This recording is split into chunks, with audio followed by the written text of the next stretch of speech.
देवेंद्र फडणवीस केंद्रात गेले तर बावनकुळे मुख्यमंत्री होतील, संजय राऊत यांचा मोठा दावा। तर फडणवीस स्वतः बावनकुळेंची शिफारस करतील, राऊतांचं विधान। फडणवीस पंतप्रधान झाल्यास आनंद, राऊतांची प्रतिक्रिया।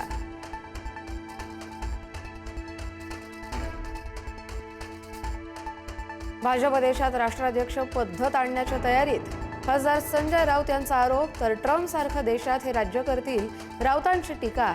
भाजपला वन पार्टी वन इलेक्शनमध्ये जास्त रस असल्याचंही वक्तव्य।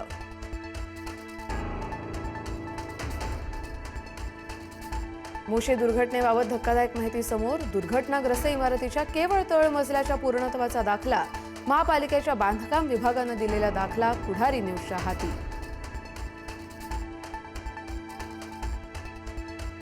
पिंपरी चिंचवडमधील मोशी कचरा डेपो दुर्घटनेत 64 तासांनंतरही शोधकार्य सुरूच। दुर्घटनेत एकाचा मृत्यू, अजूनही 8 कर्मचारी अडकलेलीच। मुख्यमंत्र्यांनी दुर्घटनेचा घटनाक्रम समजून घेतला सविस्तर आढावा।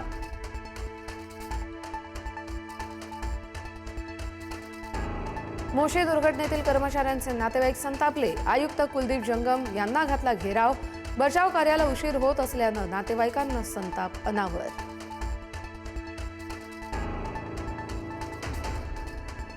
महात्मा फुले जनआरोग्य योजनेतील घोटाळ्यावर सरकार ॲक्शन मोडवर। गैरव्यवहाराचा अहवाल आरोग्यमंत्री प्रकाश आंबेडकर यांच्याकडे सादर। तर मुख्यमंत्र्यांकडून एसआयटी चौकशीची घोषणा। आतापर्यंत 8 रुग्णालयांवर कारवाई।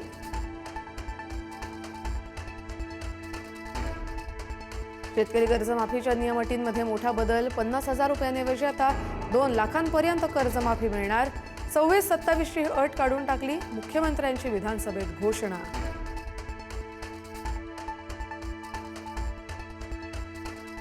केतन अग्रवालच्या वडिलांचं राष्ट्रपती द्रौपदी मुर्मू यांना पत्र। मुलगा गेला आणि 20 दिवसात वडीलही गेले।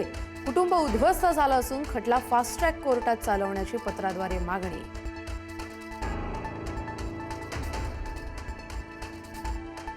कोल्हापूरच्या कागलमध्ये लव्ह जिहाद झाल्याचा नागरिकांचा आरोप। कागल पोलीस ठाण्यासमोर ग्रामस्थांचं ठिय्या आंदोलन। मुलीला पालकांच्या ताब्यात देण्याची आंदोलकांची मागणी।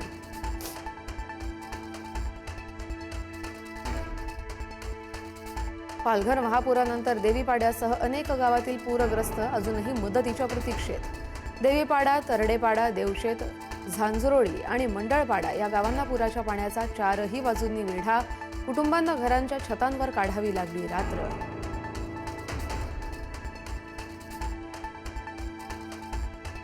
दोन दिवसांच्या मुक्कामानंतर ज्ञानेश्वर महाराजांच्या पालखीचं पुण्यातून सासवडकडे प्रस्थान। पालखी आज अवघड असा दिवे घाट पार करणार। तर काल मुख्यमंत्र्यांनीही घेतलं पालखीचं दर्शन।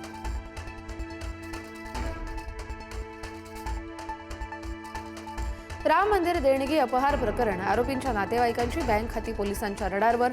50हून अधिक खात्यांची चौकशी सुरू। तर देणगी मोजणाऱ्या 23 कर्मचाऱ्यांचे एकाच वेळी राजीनामे।